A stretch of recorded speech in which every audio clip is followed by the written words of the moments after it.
Ang anting-anting sa puso ng saging.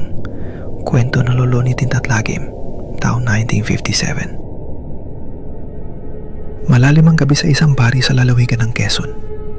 Tahimik ang paligid. Tanging huni ng kuliklik at kaluskos ng dahon sa hangin ng maririnig. Si Isko, kilala sa baryo bilang Iskong Tigasin, ay isang magsasakang may mahigpit na paniniwala sa anting-anting, orasyon at mga tagabulag.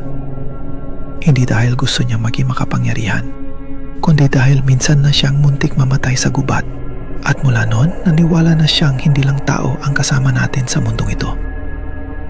Isang gabi, habang nakatambay sa tindahan ni Kaambo, may isang matandang hindi taga-baryo ang biglang lumapit.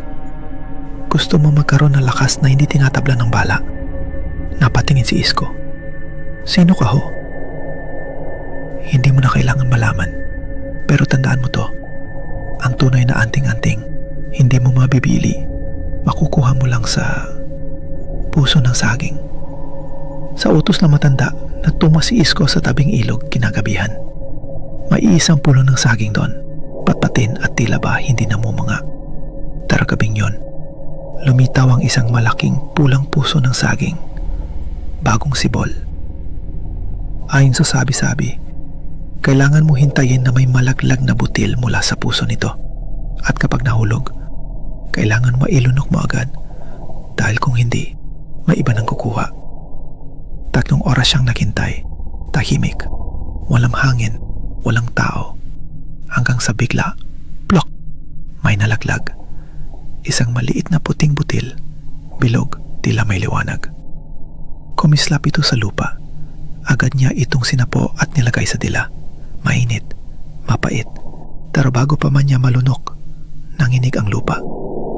Mula sa dilim ng mga punong saging, lumitaw ang mga aninong hindi mo agad mapapangalanan. Hindi tao, hindi hayop. Mapuputi ang mata, nangingitim ang balat. Payat, mahahabang braso na parang tuyong kahoy. Hindi sa'yo yan, ibalik mo. Bago tayo magpatuloy, comment mo muna kung taga-saan ka at anong oras mo to pinapanood. Gusto ko malaman kung sino-sino at taga-saan ang mga nakapanood ng istorya na to. Ready ka na ba sa karudong ng ating takutan? Huwag kang bibitaw. 1, 2, 5, 10. Nag-unahan silang lumapit kay Isko. Unti-unting sumusugod habang siya'y nakaluhod pa. Ramdam niya ang puwersang gustong kumuha sa anting-anting sa kanyang bibig. Para bang hinihigop ito pabalik. Ngunit si Isko ay batik ang mandirigma. Hinugot niya ang lumang itak na matalim. Tumayo at sumigaw. Hindi ko to ibibigay. Kung gusto nyo, kunin nyo sa pilit. Sa isang iglap sumugod ang mga nilalang. Sinalubong niya ng matinding galit. Isang taga sa hangin, sabay-sabay silang umatras. Isa, naputol ang braso. Isa, pinali ang leeg.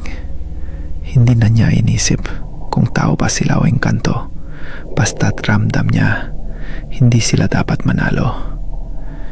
Ilang minuto ang lumipas. Hingal na hingal si Isko, nanginginig ang kamay. Ngunit ang mga nilalang, nawala parang bula. O baka nadurog ng kanyang sundang. Umuwi si Isko nang hindi lumilingon. Wala siyang dinala, kundi ang itak na may bahid ng putik at ang anting-anting na sa huli nalunok niya. Kinabukasan, bumalik siya sa lugar. Gusto niyang malaman kung totoo ba ang lahat ng nangyari. Laking gulat niya. Ang mga puno ng saging, putol-putol, parang pinaghahampas ng itak. Wala na rin ang puso ng saging.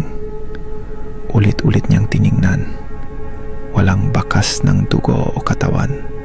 Tanging mga sanga, dahon, at basag na lupa. Walang makapaniwala sa kanya. Pero mula noon, hindi na siya tinablan ng sugat. At tuwing tinatanong kung paano siya nabigyan ng anting-anting, numingiti lang si Isko. Kahit anong lakas mo, mas manalakas pa rin sa dilim. Pero kapag para sa'yo, ipaglaban mo, kahit ang kalaban ay hindi mo nakikita. Wakas. Gusto mo ba ng part 2 kung saan susubukin ang anting-anting ni Lolo Isko sa isang labang hindi niya inaasahan? Comment, part 2 Lolo Isko, sa baba at follow mo ang Tinta at Lagim para sa mas marami pang kwentong gabing di mo malilimutan.